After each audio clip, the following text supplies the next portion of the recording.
a través de la etiqueta numeral hora clave.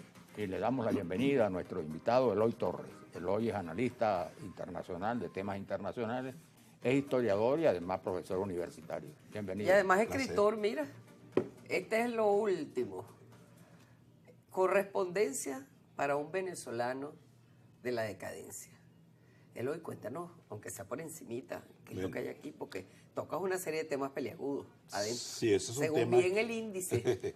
Eso es un libro que trata de volcar sobre nuestra realidad venezolana, distintas experiencias que se ven y que se han dado en el mundo y que, bueno, de alguna manera van exudando, pues, que Venezuela está presentando un cuadro, digamos, sintomático de una evidente decadencia, por lo cual la filosofía de el objetivo filosófico de ese trabajo es la de poner a pensar, a reflexionar, a que el venezolano reflexione definitivamente acerca de la urgencia de repensar a este país para encontrar una salida a la grave tragedia por la cual estamos atravesando, en la cual todos somos partícipes de toda esta desgracia que estamos viviendo en Venezuela. Bueno, hay un título muy sugerente que dice que la vida es prácticamente para aprender. Venezuela requiere aprender a ser venezolanos. Así es. Y además, de alguna manera, hay un tributo ahí a José Rafael Pocaterra, ¿no? Sí. Ciertamente, por el título, claro. El título es un guiño, como dicen los españoles, exactamente. a José Rafael Pocaterra. Un piquete guiñístico de parte de como título, porque trata de rescatar esa frase de venezolano, de Memorias de un venezolano de la decadencia,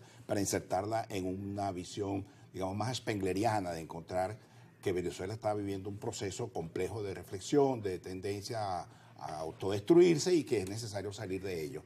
Y por eso es que digo que es correspondencia para un venezolano invisible, ¿no? Como decía don Uslar Pieter en su programa que presentaba semanalmente Valores Humanos. Mis queridos amigos invisibles, en esos términos y en esos textos lo dice así. Bueno, fíjate, esto es una buena antesala para comenzar con el tema nuestro de hoy, que es la conmemoración del fin de la Segunda Guerra Mundial. Como tú bien hablas aquí, en este momento pasaron 50, 60 millones de muertos, ya han pasado 80 años, y ahora parece que estuviéramos en el umbral otra vez de una conflagración de diferente catadura, de diferente índole, pero la cosa está tan peliaguda como lo estaba en aquella oportunidad. Sí. Lo lamentable de todo esto, bueno, es que es una cuestión inexorable. Todo proceso que tiene, como proceso mismo, tiene su momento de fin, ¿no? Y ese orden mundial que surgió en 1945 ya está prácticamente muerto. Uno de los contendientes que dinamizaba las relaciones internacionales a partir de 1945, que fue la Unión Soviética, se acabó, se derrumbó, pero eso trajo como consecuencia el surgimiento, como dicen en la cuestión del circo, crecieron los enanos. No solamente eran los Estados Unidos los que estaban al frente de la dirección del mundo, globalmente hablando, sino que apareció China, renace de nuevo Rusia de la mano de Putin. Bueno, la Unión Europea con sus grandes contradicciones y sus grandes carencias trata de medio moverse en el mundo de las relaciones internacionales, pero también está la aparición del mundo islámico, ¿no? Que tiene una presencia, hay que tener en cuenta que son 1.350 millones de almas musulmanas, no solamente concentradas en el mundo árabe, sino fuera del mundo de los desiertos arabescos. Está en Asia, están en África. En fin de cuentas, hay una realidad que el mundo, como decía Henry Kissinger, tiene que entender que hay que moverse hacia un nuevo orden mundial. Ese orden mundial evidentemente no puede surgir de una buena voluntad. Tiene que surgir de una serie de acciones, de decisiones, de sacrificios por parte de los grandes actores, de tal manera de encontrar una armonía.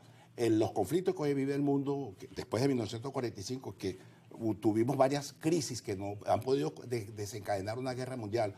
La crisis de Corea del Norte con Corea del Sur, la crisis de Berlín, la crisis de Suez, del canal de Suez, cuando aterrizó el gran drama de la Guerra Fría aquí en el Caribe con la cuestión de los misiles soviéticos en Cuba, luego una serie de hechos pues, como fueron las distintas guerras entre Israel y el mundo árabe, concretamente con los palestinos. Todo eso ha desencadenado una serie de elementos que han ido apuntalando los conflictos que hoy en día aparecen una vez que muere la Unión Soviética y muere el proceso de desideologización y reaparecen las esferas de influencia con mayor fuerza y reaparece con la geopolítica con mayor fuerza. Como dice el dicho, la geopolítica no es que estaba muerta, estaba de parranda. Porque las relaciones internacionales se habían ideologizado y todo el mundo escondía su postura geopolítica con una ideología. Como ya la ideología no existe, entonces aparecen lo que se llaman las voluntades de los grandes actores por imponer sus decisiones. El caso de los Estados Unidos, y las el cartas caso se ven de como Rusia, más claras sobre la mesa. Y entonces, nariciados o no, Así que es. era lo que tú denominabas algo así como un nuevo reordenamiento. Exactamente. Ahora, exactamente. Eloy, hay un hecho reciente, ¿no?, que hemos recordado, que es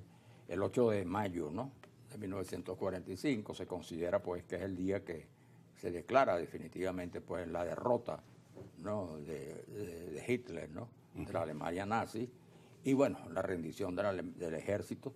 En una parte, el fin de la guerra, que seguramente favoreció a Estados Unidos, pero también se recuerda el caso ya militar, estrictamente militar, que fue la rendición del ejército nazi frente a las tropas de la Unión Soviética. Sí, porque los fueron soviéticos los que tomaron Berlín. Tomaron Berlín, picaron adelante, aunque eso estaba declarado, de hecho, quizás... Bueno, ya la guerra había terminado, sí, pero Roosevelt, el Churchill, episodio se recuerda, ¿no? Winston Churchill, Roosevelt y Stalin ya estaban conscientes de que eso era inminente, y la puja estaba en cuál llegaba primero a Berlín. Los soviéticos estaban prácticamente en su territorio, llegaron más rápido y colocaron la bandera sobre el famoso palacio del cual estuvimos conversando en una ocasión en el programa de ustedes, sobre el Reichstag. El Parlamento. El Parlamento, colocaron la bandera, los soldados soviéticos, declarando, pues, el fin definitivamente Pero fíjate del que hay uno de imperio los nazi. generales Sí. se rindió. Sí. Y lo escribió. Sí. Y lo mandó a las tropas para que no siguieran peleando. Así es, y así uno de ellos siguió peleando hasta el día Bueno, anterior. pelearon varios días más. Sí, Porque eso era un exacto. pueblo fanatizado, era un pueblo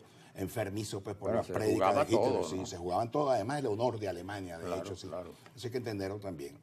De todas maneras, ahí el mundo ha cambiado. Hoy en día está China, que está prácticamente disputando a los Estados Unidos el control de la economía global, el control también político, y por qué no decirlo, y también militar, porque todo actor internacional que se empodera en lo económico, se empodera también en lo político Pero y en por lo militar. supuesto, claro. Ahora fíjate, una cosa que te quería señalar. Polonia. Polonia siempre está, como decimos nosotros aquí en criollo, en el mero centro, en la mitad del medio. Sí. Ahí tienes tú cómo comienza la Primera Guerra Mundial, formalmente, la batalla, con la invasión a Polonia. Sí. Ahora, otra vez Polonia está en el ojo del huracán con el tema de Putin sobre Ucrania, etcétera, etcétera, y Ucrania más o menos manteniendo esa especie de cadena, pues de muro para que no invadan Polonia y no entren a Europa. Cuéntanos un poco cuál ha sido el rol de caso Polonia. allí es que el caso de Polonia, como toda Europa, supuestamente esa Europa, concretamente de Francia y buena parte de Alemania, quienes están empeñados en llevar una cruzada contra Rusia. Winston Churchill dijo en uno de sus libros, en Memorias del siglo de la Segunda Guerra Mundial, decía pues que Rusia tiene todas las cartas sobre la mesa para vivir con su suspicacia, porque en un solo siglo, ese occidente que dice que puede ser atacado por Rusia, ha atacado a Rusia en 3 ocasiones en un mismo siglo. Napoleón Bonaparte, la Primera Guerra Mundial y la Segunda Guerra Mundial. Y Rusia tiene esa actitud Pero de también suspicacia. Rusia es un peligro, como es ahora Irán, por ejemplo. Pero en el caso Siempre ha sido concreto un peligro. hay que ponderar en los hechos, la actitud de Rusia frente al mundo occidental, que ha procurado mantener una relación de entendimiento. Irán es totalmente distinto porque Irán viene de un fanatismo religioso, en cambio los rusos son seres racionales, y quizás la mejor demostración es el hecho Sí, de pero que es Putin... otro fanatismo, el expansionismo. Pero es que el problema está en que si uno analiza desde el punto de vista de los recursos de un país como Rusia, no tiene necesidad de expandirse más allá de donde se ha expandido. Segundo, no tiene los recursos económicos como para llevar una guerra contra Europa. Tercero, porque eso es una mitología que se ha montado. Rusia no tiene interés sobre Europa, Rusia no tiene interés sobre Francia. Obviamente, las esferas de influencia sí, que eso es otra cosa. La esfera de influencia es una cosa, yo puedo tener una influencia sobre determinado actor, pero no necesariamente tiene que estar determinado por una invasión. Ahora, ¿tú crees que si hay un nuevo reordenamiento, como hablamos al principio, después de todo de todo esto que se ha vivido, así como Estados Unidos no puede seguir en esa especie de megalomanía no puede geopolítica ser que tenía, no puede ser tampoco puede serlo Rusia? Por supuesto, y de allí la importancia, la validez de la expresión de Henry Kissinger cuando decía que es necesario crear un nuevo Westfalia, hay que crear una nueva regla de juego, hay que crear un nuevo orden mundial, para lo cual se tiene que sentar a sacrificar cada uno un pedazo de sus espacios geopolíticos para encontrar una solución negociada. El drama hoy en día es que ninguno de los actores quiere reconocerlo. Quizás Trump, de quien se dicen tantas cosas malas, pero Trump creo que es el líder político que tiene mayor acercamiento a una racionalidad, a una decisión muy racional para acabar con los conflictos. Fíjense que prácticamente tiene entre ceja y ceja la paz entre Rusia y Ucrania. Tiene entre ceja y ceja llegar a un acuerdo con Irán. Tiene entre ceja y ceja encontrar un mecanismo para convencer a Israel que no vaya más allá de donde ha ido por el tema de Gaza y por el tema de Hamas y por el tema de Hezbollah, estos grupos terroristas que se mueven en el Medio Oriente y que han fortalecido y le han echado gasolina a toda una conflictividad y que hace pues que nosotros nos asustemos todos los días. De todas maneras, el problema está en que hay que sentarse a conversar y ahí viene el planteamiento vital. Rusia está dispuesta a sentarse a negociar, pero siempre y cuando vamos a respetarlo.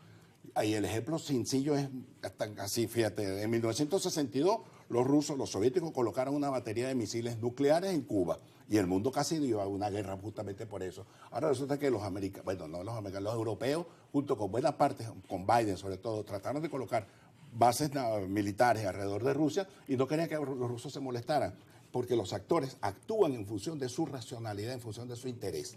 Y el caso también otro tema importante, ¿no? Que en el caso, por ejemplo, de Ucrania y Rusia, no es que Rusia invade otro país, sino que el conflicto, y Ucrania es Rusia, pues. Fueron parte de una misma comunidad espiritual. Entonces, ese es un conflicto que parte de otras premisas, pues, sí. ¿no?